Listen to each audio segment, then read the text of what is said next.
We got a pretty important development this week that weirdly enough coincides to some extent with some of the story leaks that a Reddit user happened to share some time ago. Now, even though these leaks were deemed to be illegitimate by a pretty big portion of the fandom, the truth is that I keep seeing echoes to some of the stuff the guy was saying. And it's happened several times now, so I really want to take a look at that because Bonney's double fruit power is some broken shit.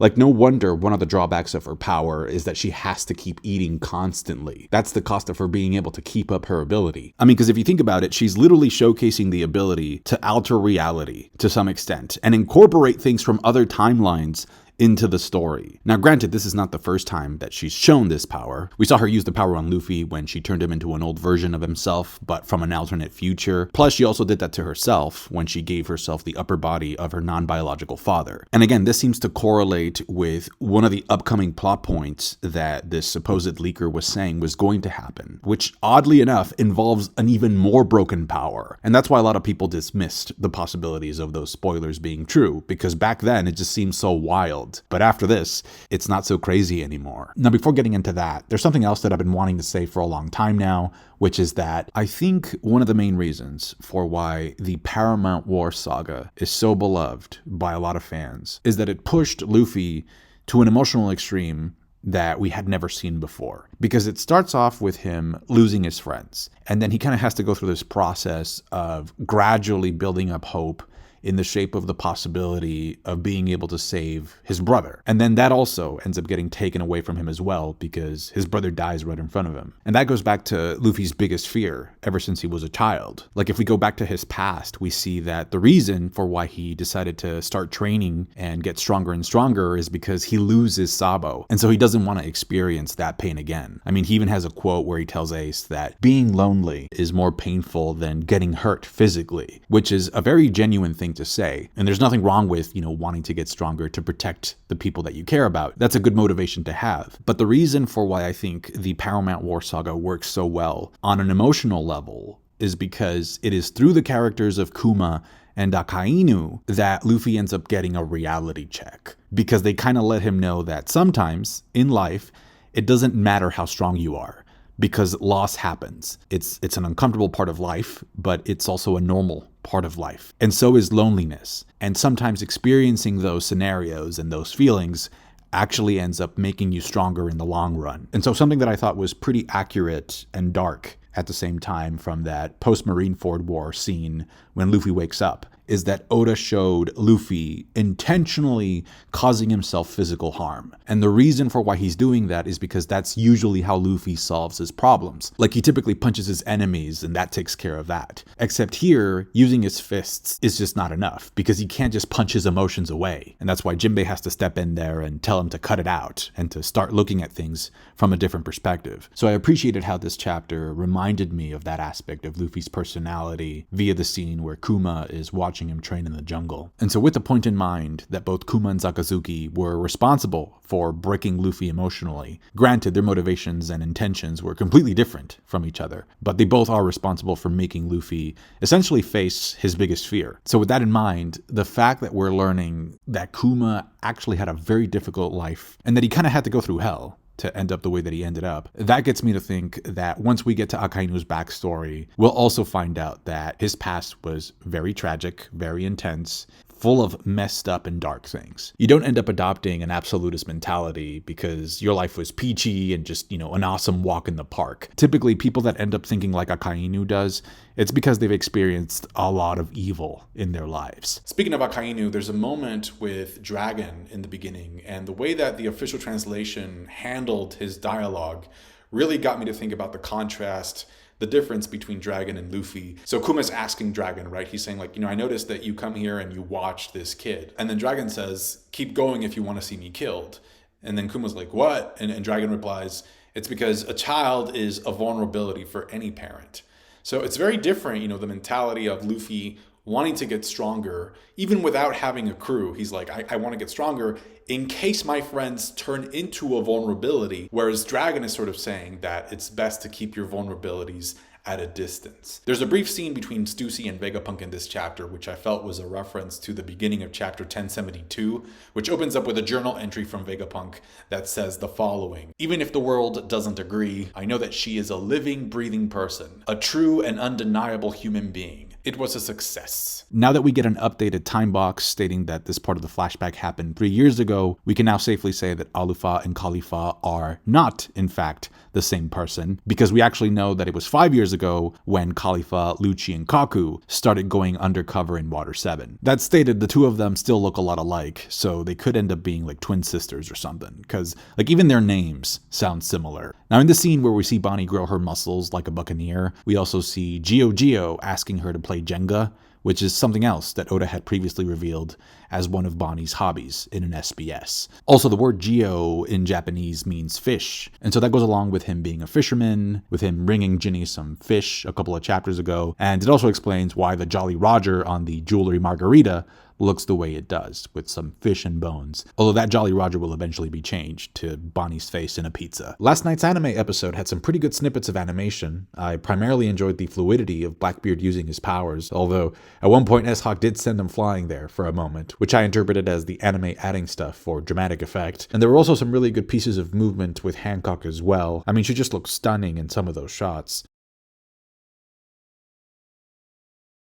The official color schemes for Vegapunk's satellites were featured in this week's color spread. I actually thought that Oda would have shown them in a volume cover way before this, and I believe that the first time we actually got their color schemes was in an official music video for the Egghead arc, several months back. Anyway, despite the fact that Bonney was not able to receive the letters from her father in the past, we know that she did have access to Kuma's memories recently. So in the end, Bonney did end up getting every single letter and message that Kuma intended. And so all of that works to build towards the emotional impending crescendo of their upcoming reunion. Quick shout out to Connie for letting Bonney take her clothes and helping her escape. I guess now we're just kind of waiting on how it was that Bonney got her piercing below her eye. Now in regards to Bonnie's power, we actually haven't seen her use her ability on other people yet in this flashback, which gets me to think that she's going to need to awaken her devil fruit at some point here. And with her being able to affect other people in mind, in the present, the fact that she's able to summon a Gear Third Punch just by thinking about it, it got me to think, could it be possible that she could transfer those powers to other people as well? Could she potentially give Nika powers to the Straw Hat Pirates? Because if that's the case, think about it. Like, Usopp could eventually become a god. And if it turns out that she can do that, I'm sure there's going to be a very serious drawback. Even more than just burning calories at an alarming rate. It'll probably be something like how Law has to sacrifice part of his lifespan to create a bigger room. But the reason for why Bonney showing this type of power connects with what the Reddit user was saying is because the guy mentioned that in the future, we would see devil fruit powers being combined with each other. More specifically, the guy was mentioning the combination of 3 devil fruit powers: the Nika Nika no Mi, the Pa Pa fruit, and the Age fruit. So it's Luffy's, Kuma's, and Bonnie's fruits. And apparently, what happens when you combine those 3 powers is that it allows you to travel in time. Specifically, it would allow somebody to travel back in time to Joy Boy's past, to learn about Emu and the Void Century. And even now, I know it sounds kind of wild, but I thought about it, and it kind of makes sense in a way, because Luffy's fruit is a Zoan, and we know that Zoan fruits have a will of their own. They carry a bit of an essence, or a bit of the will of the animal or the mythical creature that they're based on. And then Kuma's fruit allows you to pull out intangible things like pain out of people. And then Bonney is now showing that her power can allow her to tap into future timelines, at least momentarily. And so the way that the Reddit user was saying that the combination of these 3 powers would work is that you would be able to go back in time, but also interact with the past. By the way, the user's name was Gold Roger, and his posts have since been deleted, which just upped my suspicions even more, because if he was just telling lies, then why delete the guy's posts? Now, in order for things to work the way that he was saying things would play out in the story, we first need to get the answer to 3 questions. Number 1 is, does the Gomu Gomu no Mi / Nika Nika no Mi contain the memories of Joy Boy? Could Luffy potentially gain access to Nika / Joy Boy's memories via his Zoan power. I mean, I feel like it's likely that something like that is going on because when Luffy awakened the fruit, he was jumping and, sort of acting all wild and stuff, which is kind of his personality, but that's kind of like, it was like another level, like Joy Boy level. And then Kaido asked him, like, who are you? He was kind of confused in terms of his personality. And then Luffy had to sort of like gain control of the power and say, like, I'm Monkey D. Luffy. So it might be possible that just like the will is there, maybe the memories are also there as well. The second question we need answered is, we know that Kuma's power allows him to extract pain, and he actually extracted his own memories from himself. That's why Bonney was able to see all of this. But the question we need answered is, can he extract memories out of double fruits?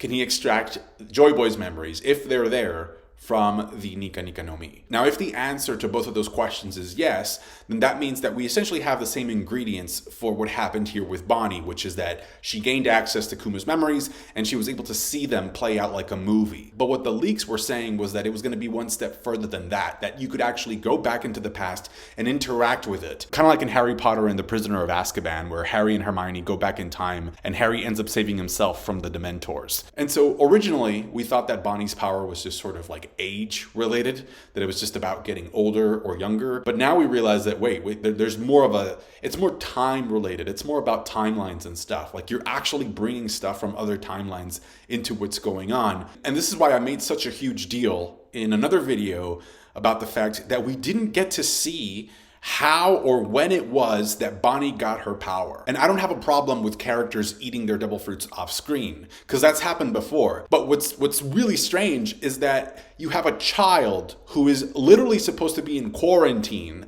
Like, she can't go out of this church. And then all of a sudden she wakes up one morning and she has this broken double fruit. The place that she lives in, this area that she lives in, it doesn't seem to have a whole lot of resources. Like, people, there's a lot of poverty there. So it's like, how the heck did she get this random double fruit? And I'm not the only one asking this question. In fact, Oda asks the same question in that scene, which is a very clear indicator that Oda sort of wants us to think about that mystery, right? Like, how did Bonney get her fruit? Did a time traveler just show up and leave the fruit in the church? And so that brings me back to my third and final question, which is that now that we've seen Bonney be able to take stuff from different alternate future timelines and incorporate those things into the present, the question is, could something similar apply in reverse? Could she actually go back into the past or send people back into the past to interact with it? Because that's essentially what the leaks were saying was going to happen. That if you combine different aspects of these three double fruits, the Toshi Toshi no Mi or the Age fruit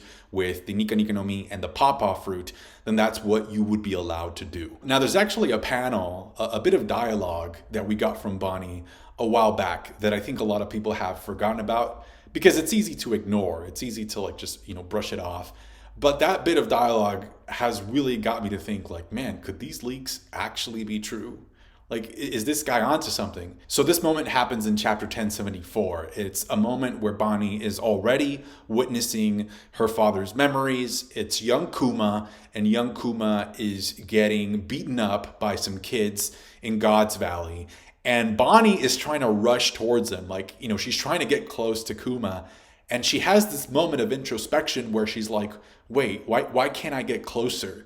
Like, there's this limitation that she's pointing out that she has by watching these memories. And so I thought about that and I was like, wait, why is Oda having Bonney point out this limitation in regards to Kuma's ability? Could it be possible that maybe the limitation is being highlighted because Oda is planning on Bonney breaking through that limitation in the future of the story? So I thought that implication was pretty fascinating now that we know what we know. And by the way, like, this whole thing of combining these three devil fruits, that doesn't need to happen in this arc. It can happen in Elbaf, it can happen during Laugh Tale, it could even happen during the final war, kind of like Harry Potter, where there's this huge battle going on in Hogwarts, and then, Harry takes sort of like a detour to go into Snape's memories, something like that. By the way, that just reminded me of the connection with Lily, Snape and Lily, but then there's also a character named Lily in One Piece.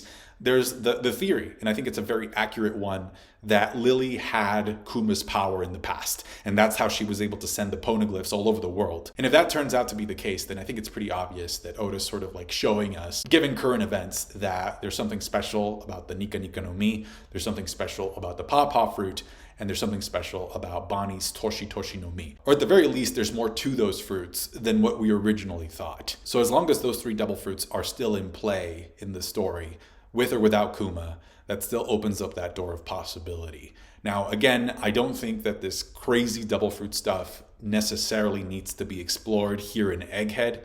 In fact, I think it's unlikely that we'll see this in Egghead because I think the arc is doing this. It's really heading towards a climax very soon. But if that's really the direction that Oda is going with this, then there's still plenty of time in other arcs or other spaces where this could be explored further. The way that I viewed this chapter, honestly, it just kind of felt like Oda was planting a seed. There is no chapter next week, but there is Jump Festa next weekend. The way it works is that we typically get like a preview panel for the upcoming chapter, like the chapter that hasn't officially been released yet. So we might get that. Plus Jump Festa is where Oda also releases an official statement about what's going to happen, typically next year. So we'll get that preview there next weekend. I suspect that he's going to be talking about the story moving to Elbaf. I'll be back on the 24th to cover all of that and to cover the newest chapter that drops officially on the 24th. So until then, take care. Thank you for all of your support. If you would like to follow me on Instagram, you can do so at Team7Mage. I hope everyone has a great start to their week, and I'll catch you back here on Christmas Eve. Bye.